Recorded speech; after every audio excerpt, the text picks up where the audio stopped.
It's more than just steel and gears. It pulls you in and doesn't let go.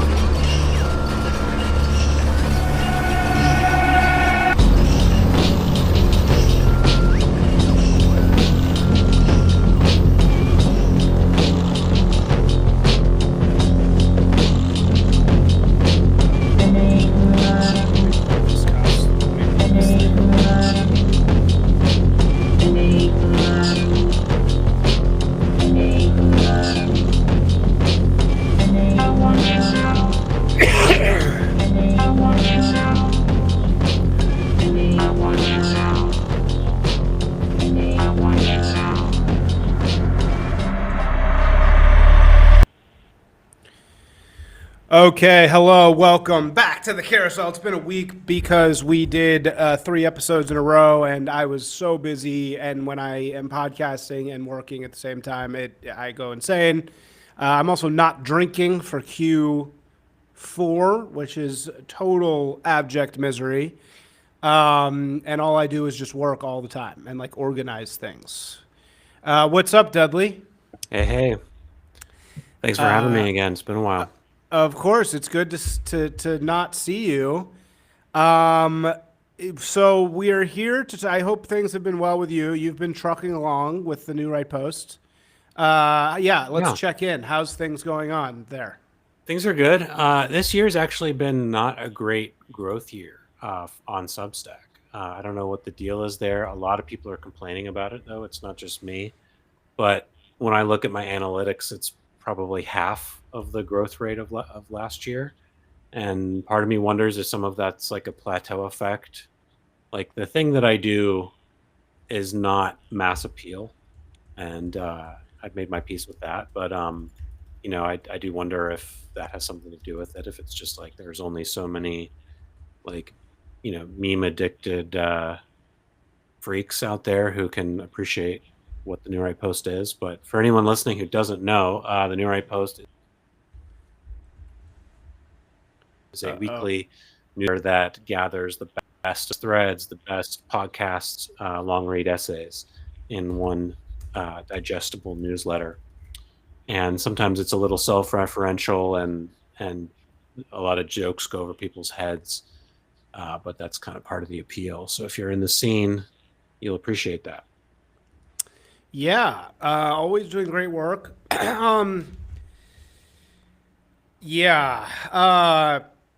The whole thing has seemed very, very slowing to a complete halt to me. The whole dissident right seems to really be phasing out, but that doesn't mean that the Newright Post has to phase out. I mean, I think actually your job as a cultural curator is to understand what's next, right? To understand where things are going, and I think this is an opportunity for you. This is an opportunity for Dudley to kind of lead the charge or just understand where things are headed, right? Like, where are things going to go? Yeah. Well, I mean, it's as energetic as ever. If you look at the actual output, the memes are there, the interesting essays are there. Right now, I think the conversation around the last 2 weeks has been kind of which way is the dissident right, or I mean, I guess which way is the right going to go? Is it going to be, is it going to follow the vision of the base boys, or are the normies going to take the reins? And I think you appreciate this, Isaac. I've noticed just over the last week that there's a preponderance of, I don't know if there was an algo change or what, but my timeline is full of these ex-lib women who are now trying to define what the right ought to be. And it's, the kind of like hashtag politically homeless archetype. Bridget Fetisi. Not her specifically, but like. So you hate Bridget Fetisi. You're on record saying you hate Bridget Fetisi and she's a whole. No, Bridget's great. Okay. But there's a ex-lib type that felt that woke culture went too far, and they do not have the stomach for some of the edgier fringe of dissident right, and they are trying to clamp down hard on it. And I guess it remains to be seen whether that effort's going to be successful. Well, you're talking about the recent leak, right? That was one of the major flashpoints for sure. Yeah. So tell people what you mean here. What just explain the scenario and explain the sides, because I know what you're talking about, but you might as well. Yeah. So there was a group chat among several young Republicans, with capital YR, meaning the organization, the Young Republicans. Yes, meaning homosexuals, who were texting each other the N-word. Literally. And they were, someone said, "I love Hitler," kind of jokey way. Basically, dude, you're breaking up a little bit, man. Am I doing a connection? I don't know. Anyway, I'll try to speak as clearly as I can. You're breaking up. Oh no. Okay, you actually don't sound like you're breaking up. You sound like you're just getting like quiet. So just try staying close to the mic. Okay, sorry about that. Yeah. So these guys were speaking in a spicy way in a private group chat, which was leaked to Politico, and Politico wrote up a big article about it. And they were basically, all these normie cons were saying this is bad. We need to denounce this. We need to draw a line in the sand. This is not tolerable. And a lot of the folks on the dissident right were saying, maybe something should happen to these guys, but let's not prostrate ourselves before liberal world and say we're so sorry, we promise we'll never do it again. Let's ignore it. Let's we're not morally obligated to denounce and disavow. That was at least my perspective on the subject. Yes. So I'll tell you exactly what's happening here. What is happening here is no one actually cares or is actually offended by people saying Hitler or the N-word in their group chat. No one fucking cares about that. Yep. In actual reality, there is no person on the right who's like, this is something I myself doesn't do, right? It's like every single fucking person on the entire right has these fucking text messages where they say inappropriate shit. I mean, maybe unless you're fucking JD Vance, right? Yeah. We all fucking do it. What this is, it's like a Gen Z person who doesn't have sexting. I mean, I never did sexting, but Gen Z people, they all fucking have it. They all fucking have it. There's none of them that don't fucking have it. It's all there. So this is like one Gen Z person condemning another Gen Z person for fucking sexting, because they all fucking do it, right? So there's no actual moral groundwork here at all. There's no actual moral outrage whatsoever. And I'd even take it a step further that on the left, there's no genuine moral outrage. It is simply a tactical way to punish someone. It's tactical everywhere. It's tactical on all parts. The parts of the right that are condemning it are the woke right crowd, which are, people who are, look, I don't think all of them are necessarily bad, but I don't like woke right because it's funny, because woke right here it's actually the total reverse, right? The people who are being woke here are the ones leaking a group chat and trying to cancel people because of it. That's the woke side. The woke right isn't the one saying the N-word jokingly. You know what I mean? But it's the problem is we have this disgusting cancer on the right where the tacticians are trying to confuse and disrupt what they regard to be a white supremacist thread on the right, which it's like, okay, how about you focus on the fucking left? Or if you want to focus on the right, do messaging that's going to attract people on the right, not try to divide on the basis of calling certain people woke and blah, blah, blah. It's just, I don't think there's any people actually on that side, right? Like I don't think there is any group of people on the right that actually think this is wrong. They think they're worried about Hitler, right? Which is fine. I get that. They're worried or they're about, worried about what yeah. their libtard friends would think if No, their boyfriend that's not. was. I don't think any of the proponents of. I'm talking about only the people on the right, right? I don't Yeah. think any of the proponents of criticizing. Oh, we need to shut down those guys who are saying the mean words. We need to criticize them. And then there's this bullshit hot take that obviously was put together in a lab somewhere of the reason the left went out of control is because they couldn't get a hold of their extremists. You know, like it's basically trying to do something to the right that is so stupid and it's so misguided, which is basically like we're all cool and everything, except you can't say bad words and you can't say anything about Hitler and you can't say any of these, like you can't say gay and retarded. Like, dude, that's just not going to fucking work. It's such a stupid and they tactic. really give the game away when they post about somebody like Tucker, for example. It's like, oh, It's Tucker's an ridiculous. anti-Semite now. Because he doesn't fall in line, because he doesn't This is how immediately fall in line with It's just like, saying the right thing every second, right? you it's know like, yeah. that it never stops at I love Hitler. Like, Right.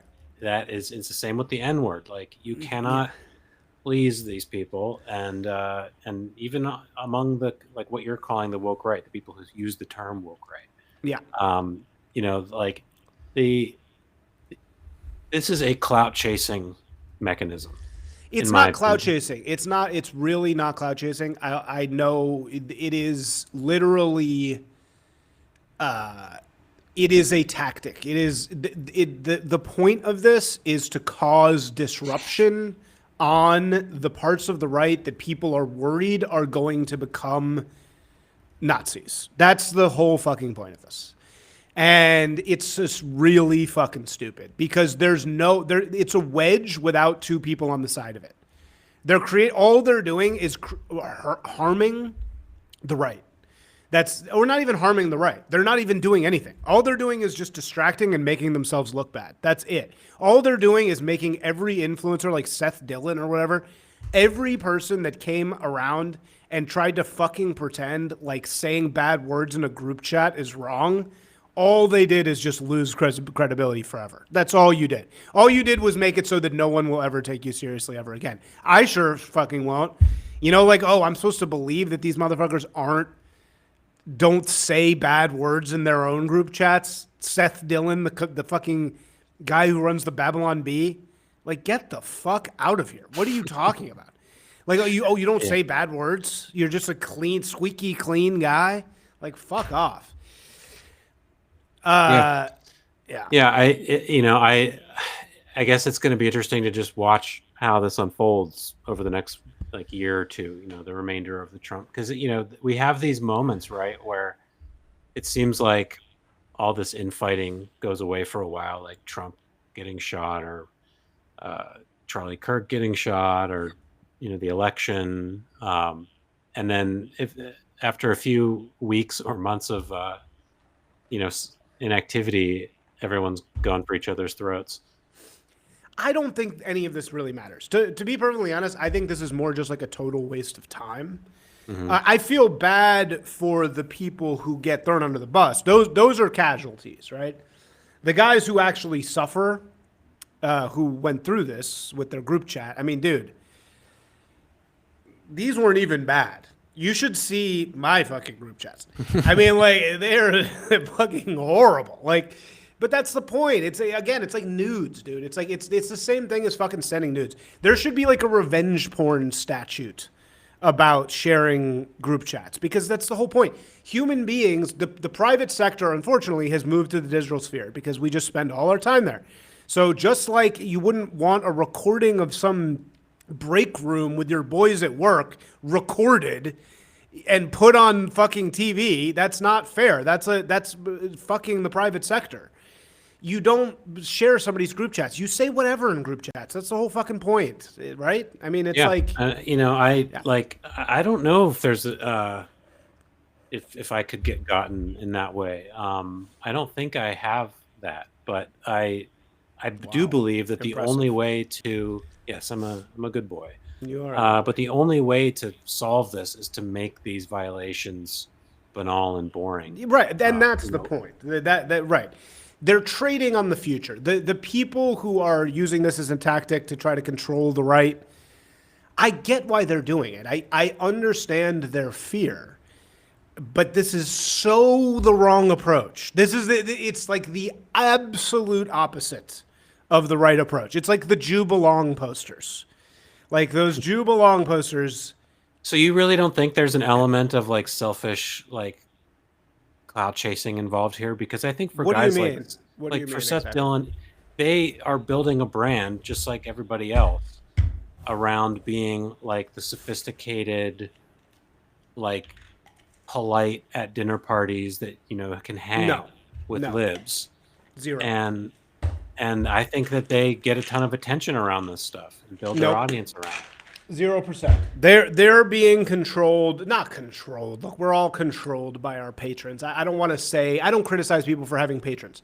They're just part of an initiative to control the right, to control the speech, not the speech, to basically make sure that the right doesn't become the Nazi party, right? I mean, I think they really are afraid of that's that. what they're terrified of. Yes, that is 100% what they're terrified of. And hey, rightfully so. Like, look, I hope the right doesn't become the Nazi party. I agree. I don't want that to happen either. But they're doing it. This type of shit is making the right the Nazi party. Yeah. That is what they're doing. So, the I reason why made the people- argument that alluding to what you said earlier about how the left they just that the accusation that they lost because they failed to police their fringe, like they also lost because they became a bunch of like horrible people to be around because of the constant cancellations and scolding. And Joe Barstool It's just bullshit. was basically like, I'm not going to deal with this anymore. I'm going to become a Joe Rogan guy. And the right won because we embraced our fringe, Yeah. right? We got all the frat boys because we started saying gay and retard again, right? Like that's why I actually won. do believe that's true. Yeah. It sounds so silly. again, it's just bullshit. It's just political. Again, these people, they're not actually convincing anyone besides themselves. Like, if you actually looked at their tactics and how successful they were among the people that they want to reach, they're completely unsuccessful. Did Seth Dillon convince one single young right-wing person that it was like horrible to say the word Hitler on a group chat? Did he convince anyone of that? I would say he gave birth to 100 more of the thing that he was trying to prevent, right? So the problem is they just don't take seriously. They like violence, right? They like violence. Sorry, I'm tapping the table. Sorry. sorry, Dudley. They like violence. They like hurting people, unfortunately. And they think that, if we have the power to hurt people, that's going to make a difference. And the thing is, they're right. It does make a difference, but it makes a difference in the short run. It's very short-sighted. And the reason why we are where we are right now is because of that short-sightedness. Now, if all these people are so fucking worried, they should focus on the left. You have a woman, a Jewish woman, going up in front of the Emmys and saying, "Free Palestine," from the river to the sea. And you're spending your time like leaking group chats on the right. Like, dude, Mamdani, as somebody just said, Mamdani's going to be the worst thing that ever happened to, the West or Jewish people in New York City, which is the same thing. No, just kidding. Ever. And that's true. It's like, dude, you have a Rubicon crossing communist who hates Jews for sure. And you're worried about some fucking guy on the internet? It's like, dude, what are you doing? And they're going to say, can't we do both? Can't we do both? And it's like, no, you can't. You can't do both. Focus on fucking one thing at a time. Anyway, that's my thoughts. I mean, what I tell people is like, you don't have to comment on this. You don't have to draw attention to it. You can have your stance. Like, you can indulge in your firm line in the sand. You can have your principles, but like, you really do not have to hurt your cause in order to also have those things. Exactly. Okay. Anyway, all right. Let's talk about. So we do agree on basically everything. You and I, we're very aligned in our beliefs, except that Jesus is an idolatrous. Boiling in shit in hell. Yeah. No, I actually don't even. I'm not super anti-Jesus at all, to be honest. But I know that Jews are supposed to be, but I'm not. But we finally have found something we staunchly disagree upon, and that is these fucking Halloween costumes, the fucking Halloween decorations. Yeah. So I noticed this starting to come about last year, where we were working on actually a project, and one of our writers wrote this piece on how Halloween decorations are out of control. And when it was written, like 5 people messaged me immediately that day, and they were like, "This is so gay. This is so stupid. They're complaining about fucking Halloween decorations. Like, this is ridiculous. Like, shut up." And the thing is, in my heart of hearts, I actually agreed with the original critique that these costumes and etc. or not the costumes. Sorry, it's like really hardcore decorations. I'm showing one on screen right now. Are you able to play that with sound? Yeah, I'll play it with sound. People aren't going to see it when they're listening later, but it's a guy who, it's like a really horrifying Halloween decoration where it's like a guy chopped in half and he's hanging by his arms and he's like twitching in a very realistic way. And shrieking, and there's shrieking. Yeah, he's shrieking.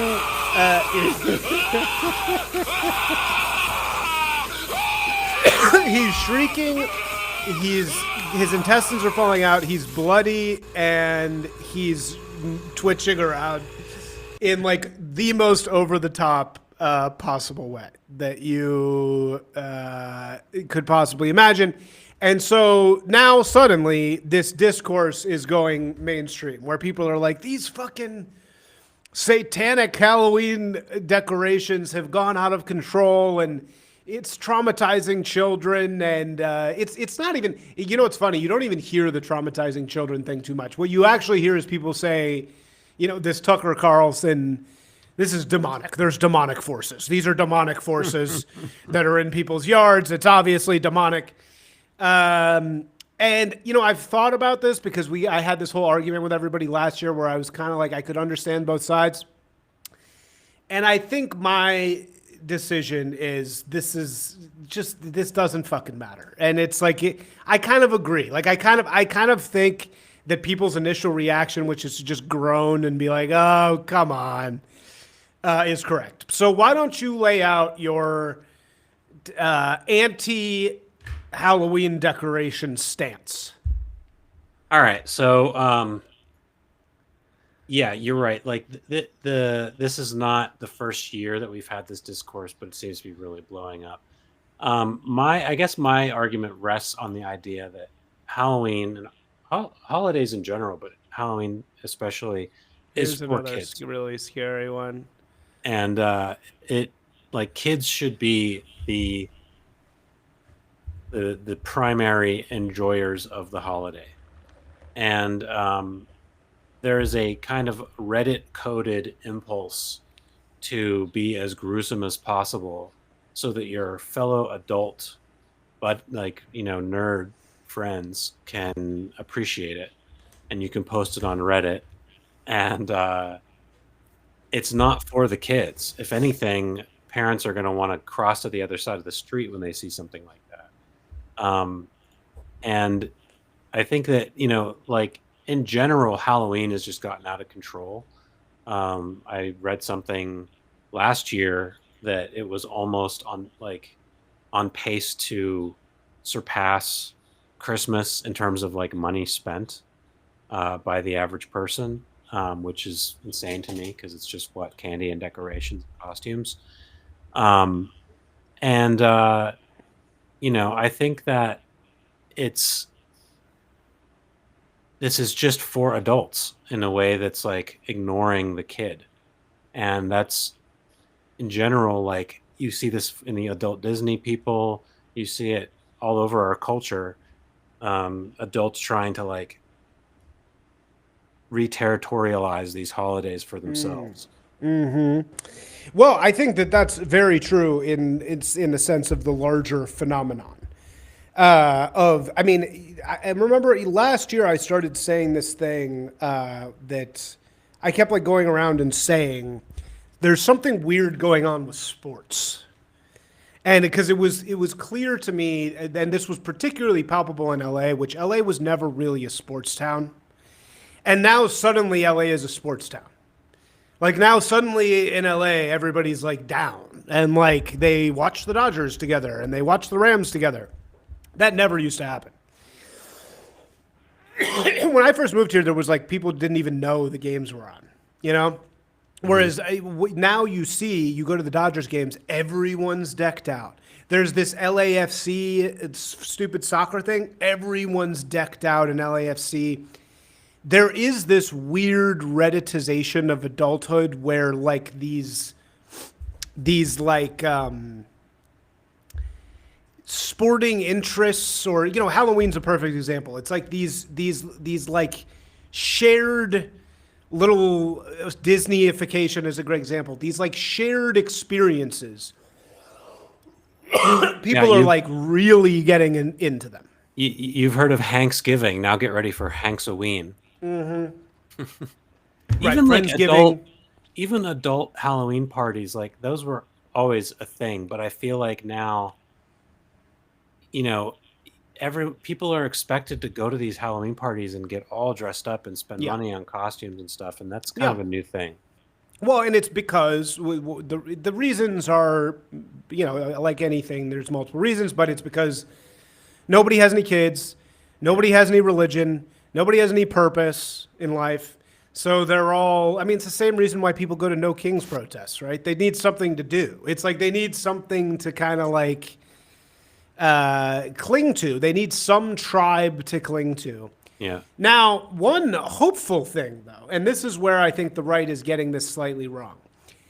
One hopeful interpretation of all of this is that the reason why people are getting involved in these sort of third-party activities, right? What's the name for this stuff? The third space? Yeah. These are kind of third space activities in the sense that they're not work or school. It's actually a good name for them. These, the Savannah Bananas have 80,000 people at their games. These like, they're like the whole Harlem Globetrotters of baseball. There's a big explanation for it or one of the explanations for it is that they're trying to stay away from politics. They're getting involved in these things because they want to just connect with their neighbors. They want to just fucking hang out. And they don't want to think about politics. They want to just be around. And there's really nothing to do because the churches have fucking rainbows in them. They go everywhere else, and everywhere else is like fraught with annoying people trying to debate them. So like these activities all have a thing in them that's just like apolitical. It's just like, hey, like, let's just focus on the Savannah Bananas. We don't need to like have rainbows written on the end zone. Yeah. Well, I'll say that for it. And another thing that's nice is that it's not built around consumption. Right. It does have that going for it. Like people, of course, eat candy and they buy stuff, but it's creative. There's right? creativity involved. Yeah. It's not just pure empty consumption the way that. Right. It's creative. It's neighborly. Like it's at least people are. At least it's not like somebody wrote in when I was tweeting about this. Like, You know who, like, they had to ban all the Halloween costumes at their school because, like, the Guatemalans were having heart attacks. The Guatemalan kids couldn't take it because they didn't understand. Where it's like, all right, at least people are fucking doing something. At least they're going out and, like, getting all engaged in some activity, like, together, kind of, you know? So that's a little bit my take. My take is like, look, yeah, these things are terrifying. And it's way over the top, which is obviously the point, right? The point is that it's over the top. But I don't know. My thing is like, hey, just fucking let people have fun. And you know what? Like, let people enjoy things. Just let people enjoy things, man. And it's also just like, who says kids? Like, I guarantee you, I have 2 daughters. I guarantee you, if we walked by that thing that we just saw, that really fucking terrifying guy, I shouldn't say my daughter's name, but my daughter's name is Jew. That's my daughter's name.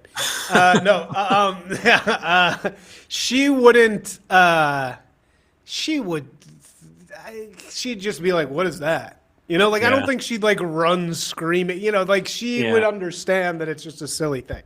You know, I had an experience where my family went to one of those steakhouses, like from the show King of the Hill. Like cheap steak, like $25 steaks.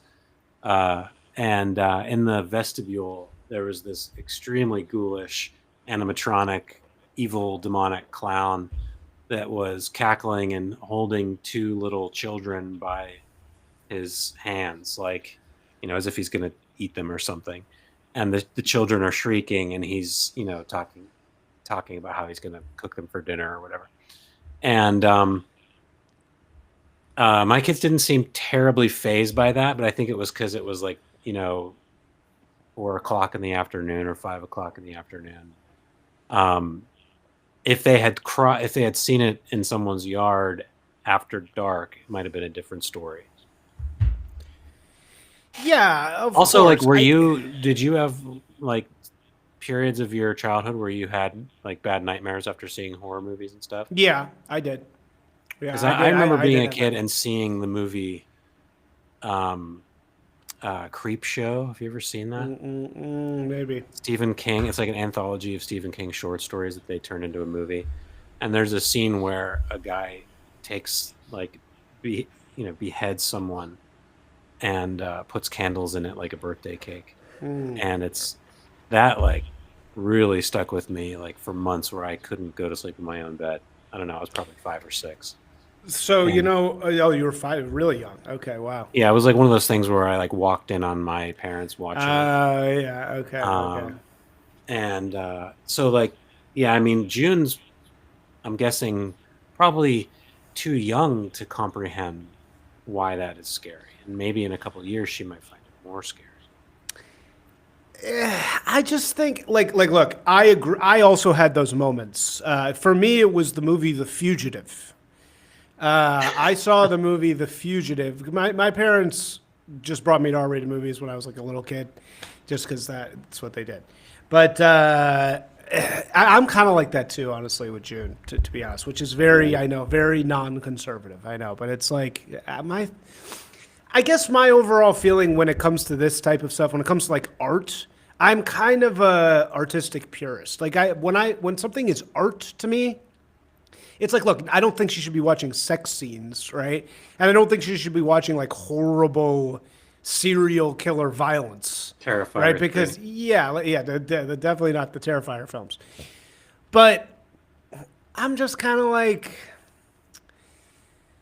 I guess my feeling. Okay, so anyway, let me just tell the Fugitive story. I saw The Fugitive with my mom in the theaters, and was like scarred for like 2 years. Do you remember what scared you about it? Yeah, it was the creepy man with the one hand. Okay. Remember, there's a guy with the one hand. Yeah. You remember that? And it was like the violence was so real. It was like too real. Like, and I remember she falls down and like, you know, like in a movie, like hits her head and she's like dead. Mm-hmm. And that was the first time I'd ever seen that. And it was like that image of her falling and then being dead, like with the blood coming out of her head. I still feel it. I like feel it still to this day. Like I feel that like fear. Because I just, you'd never seen that. You'd never seen something like that as a child, right? And I was fucking traumatized. I was fucked up for a while after seeing that. And I had horrible like OCD afterwards. It was always like flashing in my head. So, I agree. I don't think kids should be exposed to that grade of stuff where it's really disturbing and serious and that type of thing. And it's true, like when you see a skeleton hanging from a tree and it's like super realistic, I could see why it's like kind of scary. But on the other hand, like that's the point of the holiday, right? The point of the holiday is to have a shared experience with that imagery. That's kind of the point of Halloween.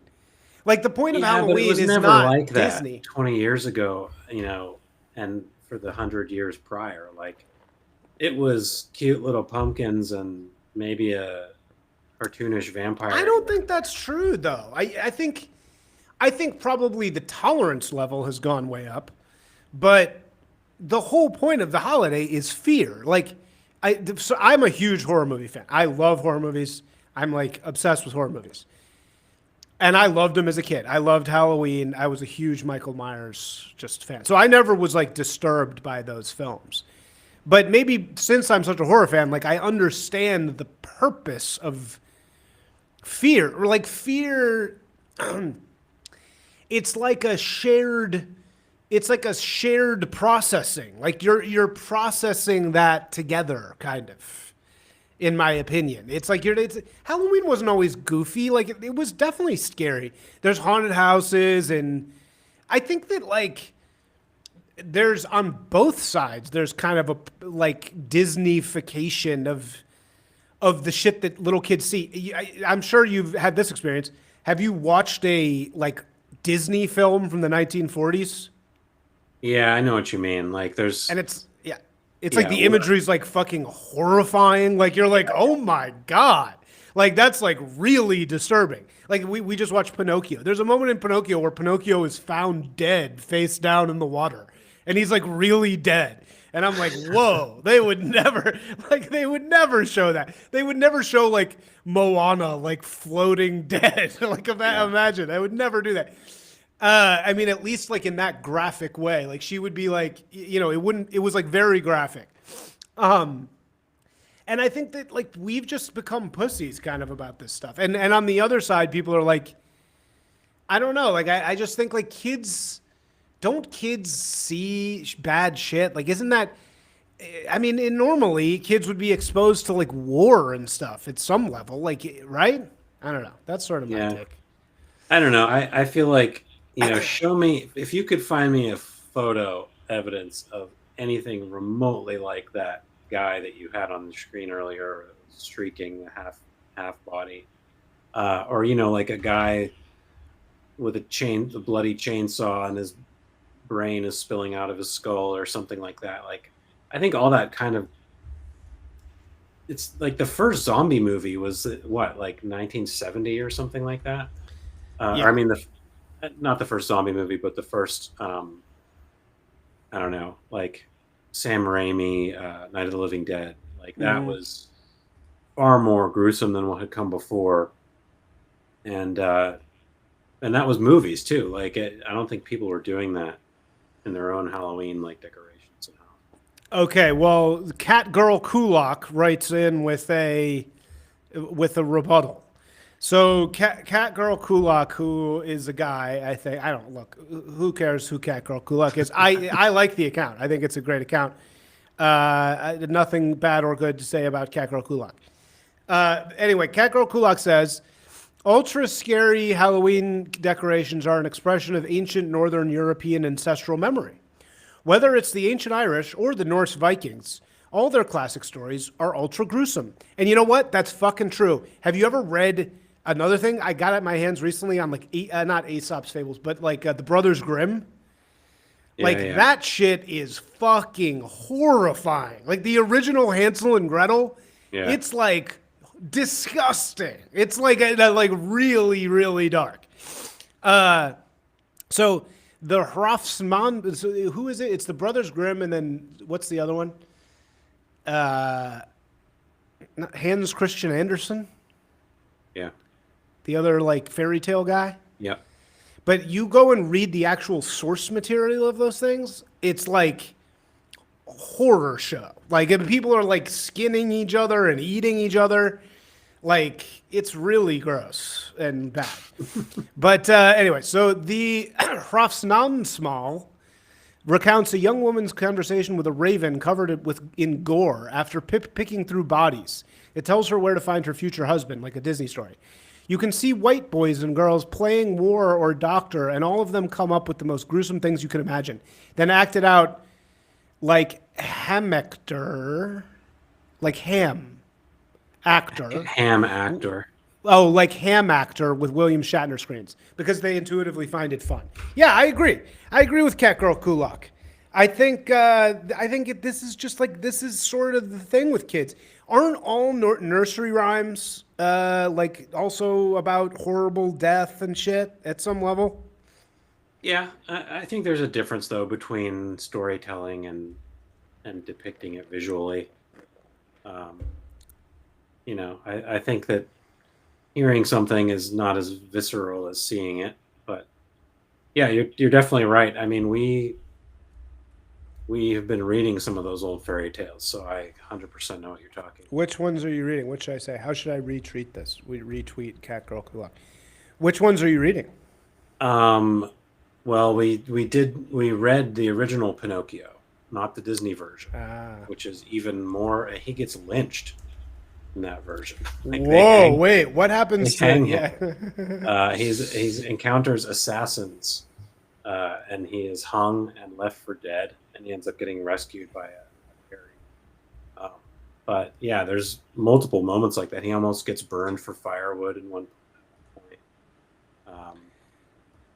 And it's funny because like it's very much around teaching a lesson. Like don't listen to flatterers. If something's too good to be true, it probably is. Like these lessons are very much, and same with Hansel and Gretel and those old tales. Like they were almost always about teaching your kids to like beware of the dangers of reality and strange people and unknown things.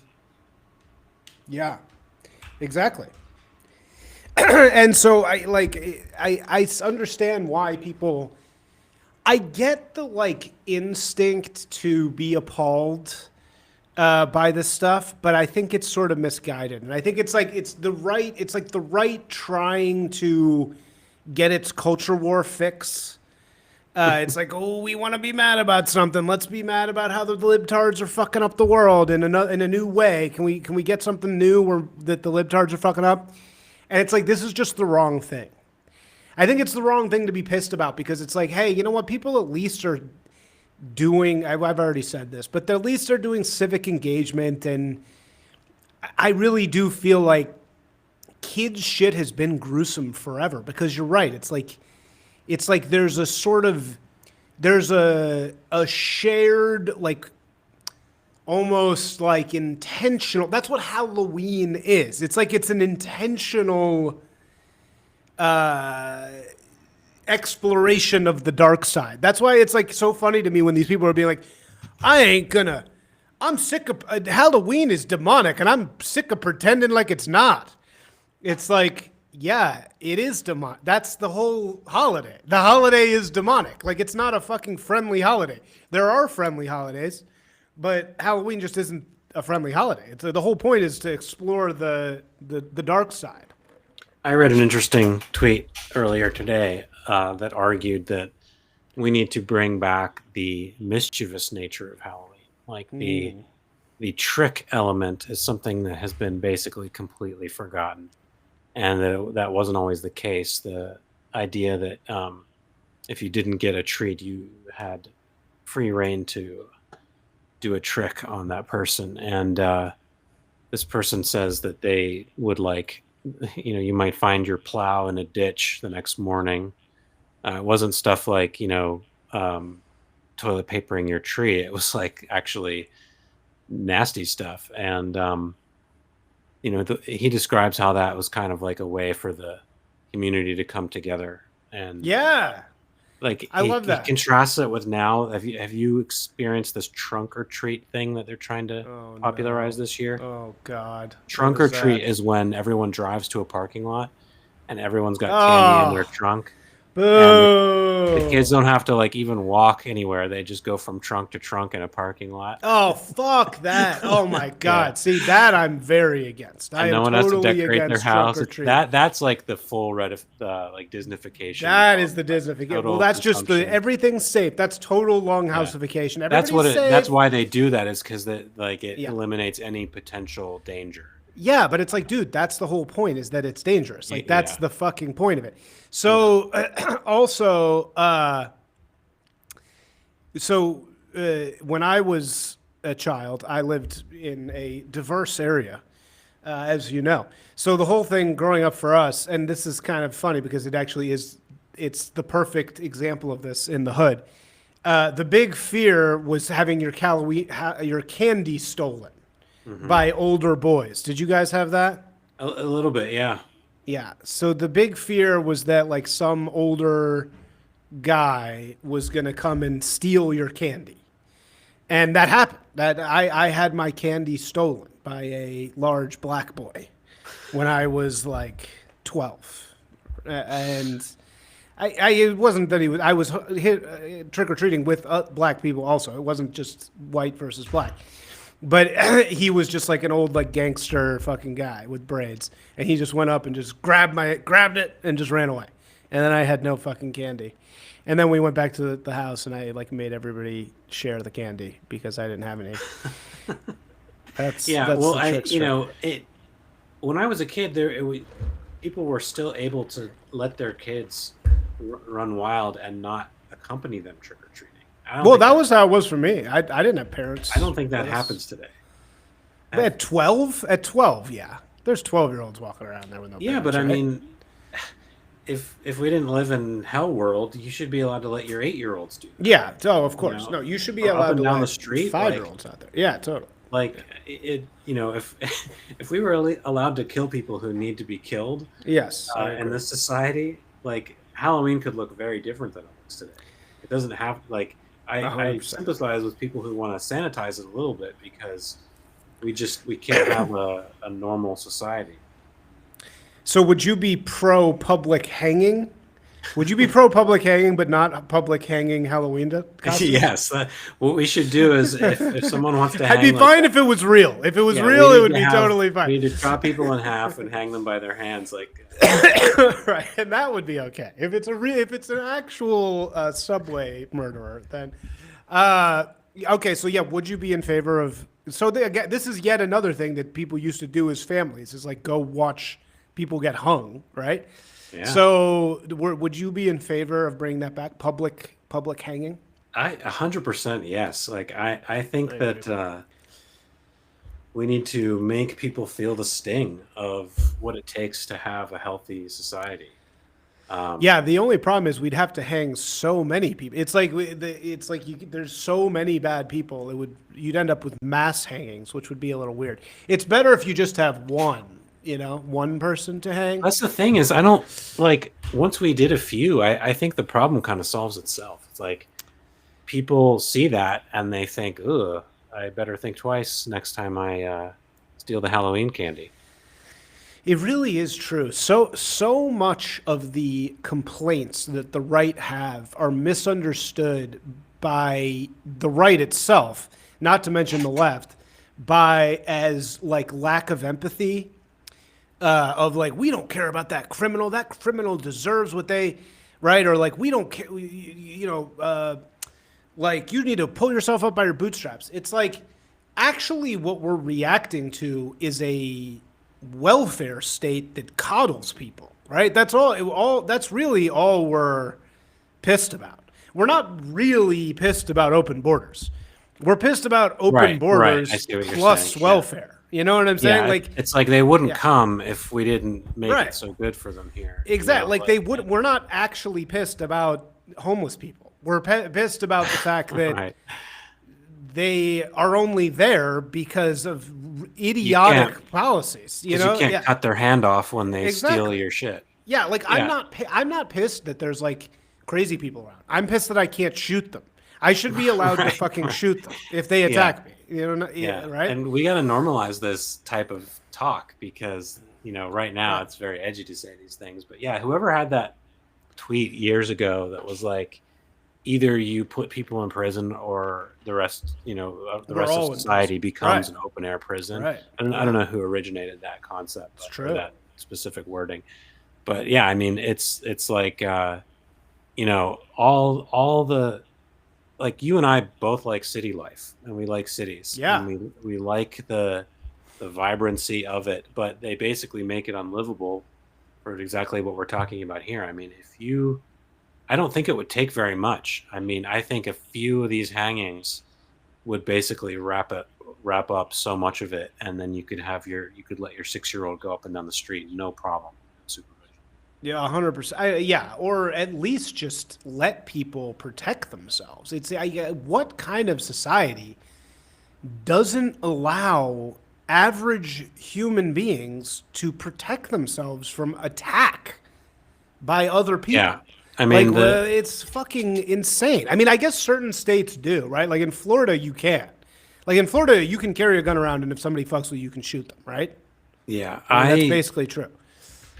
Had a conversation with someone about there was a tweet recently about someone that had 111 priors who did something horrible. I can't remember what the details were, but 111 arrests. And I think this guy was like a serial car jacker or car stealer, whatever you call that. And like literally arrested over 100 times for it. And I kind of send it to this friend of mine as like a gotcha, you know, like, you know, what is the lib answer to this basically? And this person's response was, think about how, like, what a hard life that person must have. And I'm just like, you need to be completely disempowered. You need to be not able to vote. Like, it's so insane. It was a woman. And in my head, I'm thinking, like, you can't vote. Like, we have to take away. It just doesn't make any sense because that same woman doesn't think for 2 seconds about how hard a life somebody else, like, why? Well, my response was like, think about how much human I suffering is generated by these 100 arrests. Like, yeah, think about, like, even just one person who gets their car stolen, what a headache that is. Like, spending weeks like hassling with the insurance company, and they're thinking like, oh well, no, that's just property. It's like, how does that compare to a human life? Like, you get someone who's done this 100 times, it starts to add up. You know, like, you know, that's not really math you can do. But yeah, I mean, like, I'm sure that if this guy had like a few times, that problem solves itself. We need to like reclaim the stomach. What is? But where did it go? What this is like the biggest. I think part of it is that we've had it too good. It's the weak men create hard times thing. It's like the, you know, too much time on our hands. So someone wrote something about this, how like in, you know, Anglo culture is why it is because we literally just killed, you know, the bottom 20th percentile of people. You know, the worst offenders were, or maybe it was like, you know, 5% or 10%. I can't remember. But basically, like, if you stepped out of line, that was it. It was a wrap. And like that, you know, for over centuries, you just end up with like a very high quality group of people. And those are the people that founded this country. But when you stop doing that, you end up with, you know, John Wayne Gacy and Ed Gein and all these people. Is that really true though? Because I mean, they definitely kill the bottom in more primitive cultures, don't they? I mean, we're probably the ones who don't kill them more, right? I mean, is that, don't they have justice in other places too? That's much more savage. Yeah, I don't know. You know? That's an interesting question for anthropologists. It's so strange, though, man. It's just so weird. Where does this come from? Where does this fucking instinct come from? I mean, this is largely what Nietzsche is concerned with. People feel guilty that they have it so good. Yeah, this is basically Nietzsche's whole philosophy, is answering this question of where does this fucking thing come from? And he never really, at least as far as I know, he never really answers it, besides to say that it's the biggest problem in the world, which it absolutely is. But it's like, it's so fucking weird. Like, where do people get this shit from? I've never had this. I've never had this empathy thing. You know, I'm just missing it. I've never had this thing where I see a homeless man shitting on my face and I think, wow, what a hard life he's had. I've never had it. So I don't understand, like, what the fuck is wrong with people? Where do they get this? Speaking as a devout Christian, I'm sympathetic to the argument that that's where it comes from, you know, and Nietzsche certainly talked about that. Well, that's what Nietzsche does say that, but he's wrong because it's not Christianity. That's obviously not the cause of it, right? And you know, Yarvin talks about this too, like how in dispute of the claim that it's the Jews, he basically traces the history of progressivism even further back before we had any of those in the New World. So, you know, it's complicated. It's multifactorial. I mean, communism I can at least understand. This instinct seems so strange. Yeah, it's not like under Mao they would just let people brutalize. No, I mean the communists at least, they were. Well, I mean the communists famously, though, you know what they did do is they let the violent criminals run the gulags because the violent criminals were not class enemies. So the violent criminals, like the gangsters and like the burglars and shit, were the ones that they sort of like put in charge vaguely of like the kind of the capo type things of the gulags because they were disenfranchised, right? Like they were like victims of capitalism. Whereas the class enemies were the ones that were really fucked. So there was like a little bit of that, right? Yeah, I think there is certainly like a conscious choice that's made among our ruling class to allow it to continue. But I think for a lot of people, this might be like a breakfast question thing. Like a lot of people are just too dumb to understand that if it's not happening to them, that doesn't mean it's not happening. You know, like someone, if you get attacked on the train, that brings it to life quickly. But those people don't learn. It's not like you would hope.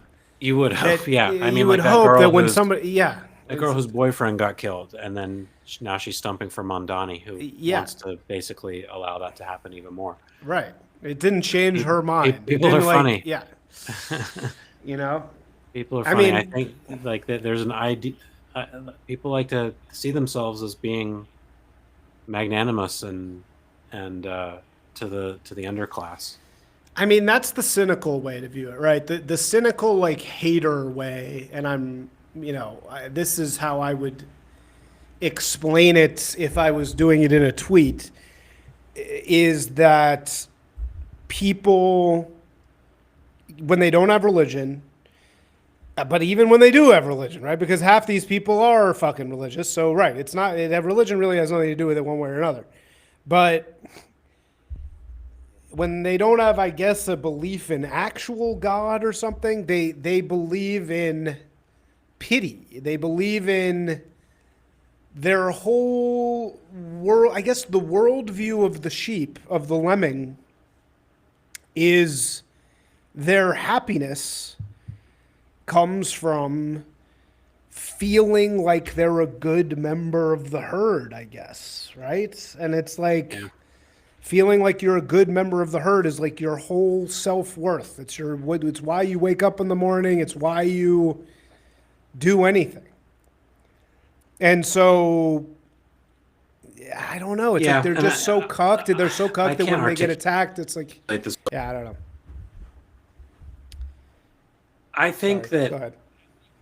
if I had to describe the lib mindset or the prog mindset in one sentence with one principle, and this I've found this to be true in my own personal life with the people that I know, it is that they don't like themselves and feel that they need to be punished.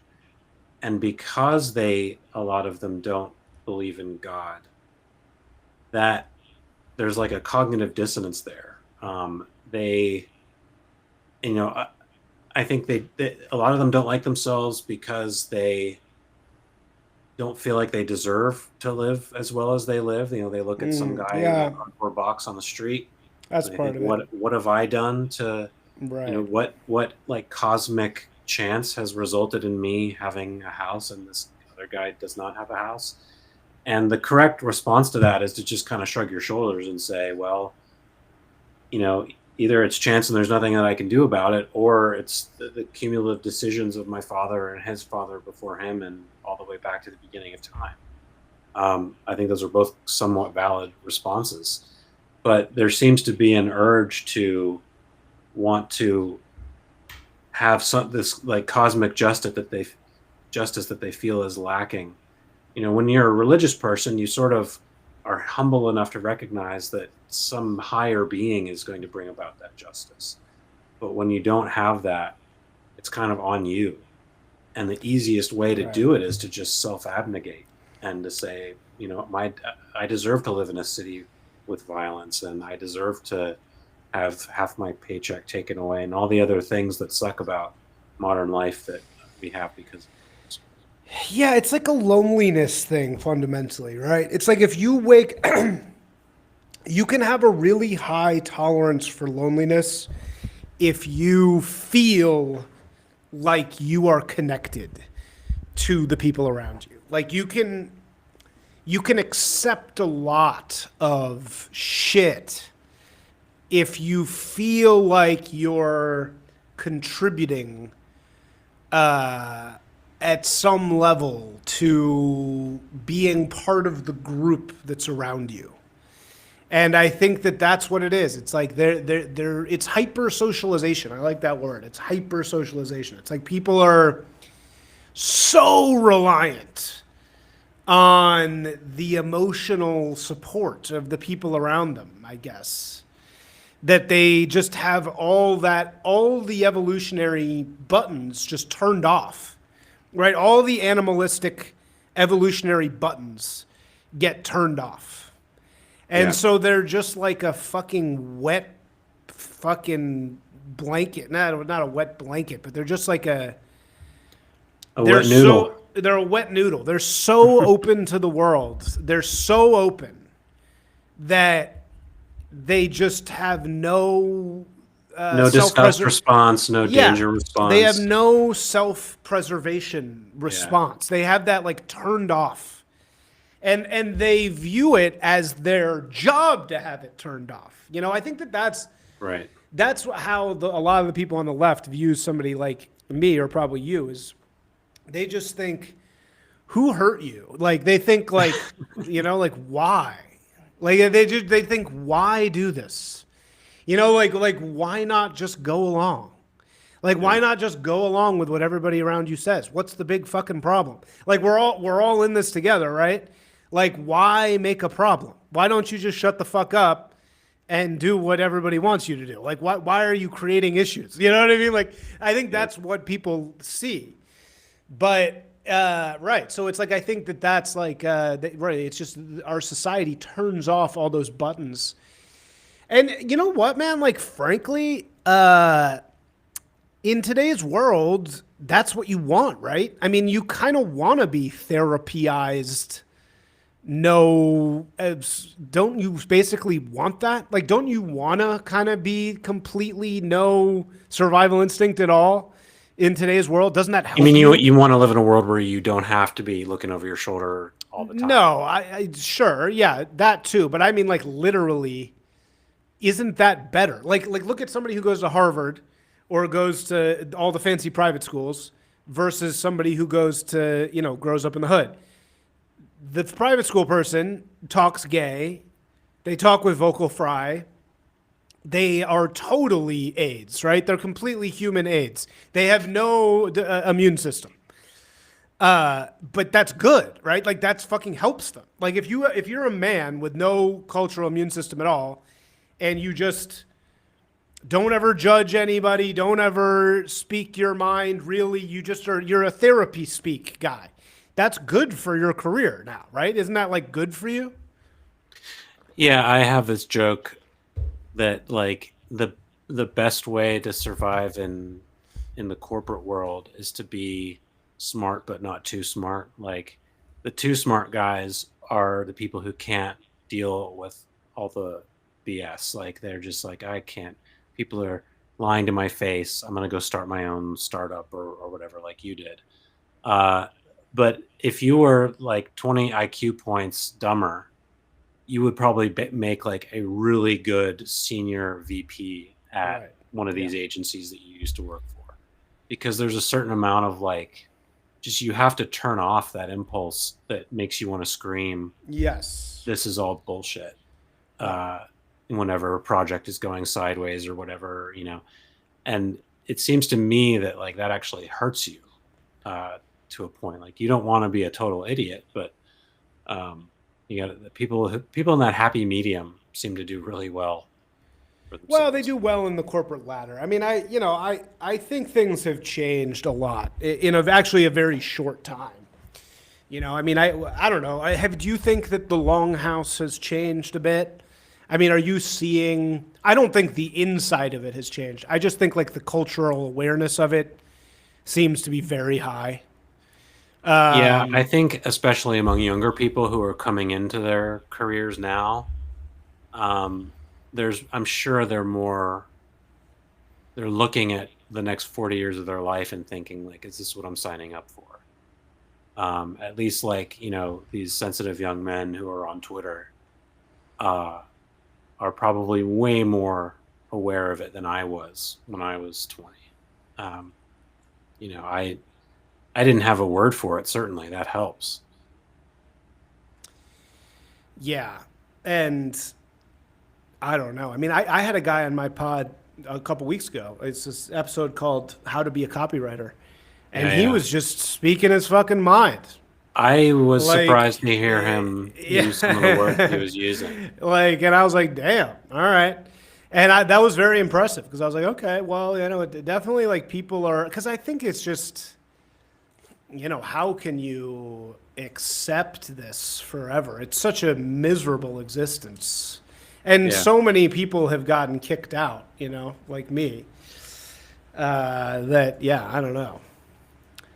Yeah, and I was just on a call with that was like on the Zoom was like 80% middle-aged women, and they're doing like a big rebrand thing, and I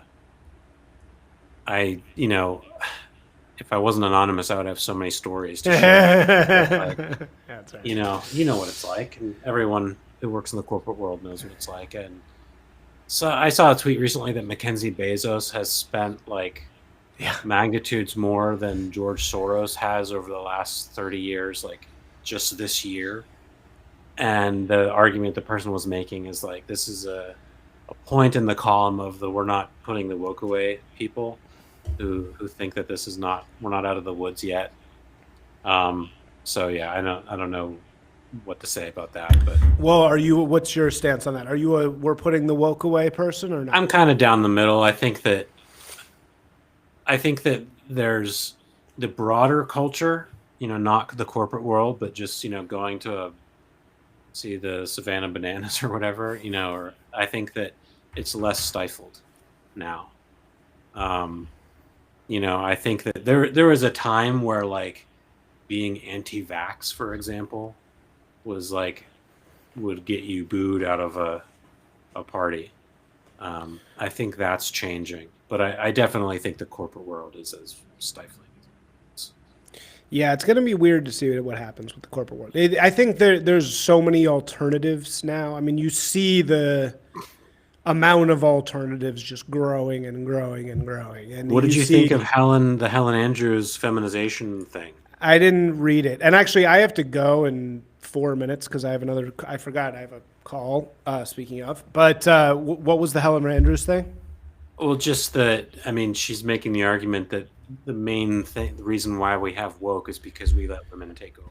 Oh, yes. No, dude, I read that and I was like, somebody's been listening to my podcast. You've been saying this for a while. Yeah, and look, again, everybody tunes me out when I say that because they think he just hates women and that's what he's saying, and we therefore shouldn't listen to him. But that's not at all what I'm saying. And that's also, she said it exactly how I have learned to say it, which is it's not women. It's not an individual woman. There's any problem with an individual woman. There's plenty of women who are very good at all of these things. It's just an environment that becomes 80% women, even 60% women. She says exactly this. She says when the demographic tips, when you get a certain number of female managers in a system or female workers and managers, it becomes a different thing. It just becomes a different fucking thing. And so that is never fails. There is not. Yeah, sorry, go ahead. I was just going to say, we're going to be dealing with that for the next 40 years. Right. That's a big ship to have to turn around. And how do you turn it around? I don't see any end on the horizon for that. Yeah, exactly. Anyway, all right, I gotta go because I gotta go to this meeting. But thank you so much, Dudley. Sure. Anything to shill? No, just everyone subscribe to the Newright Post on Substack and follow on Twitter. All righty, thanks, brother. Great to talk to you as always. Right, thank you. Talk to you later. Peace.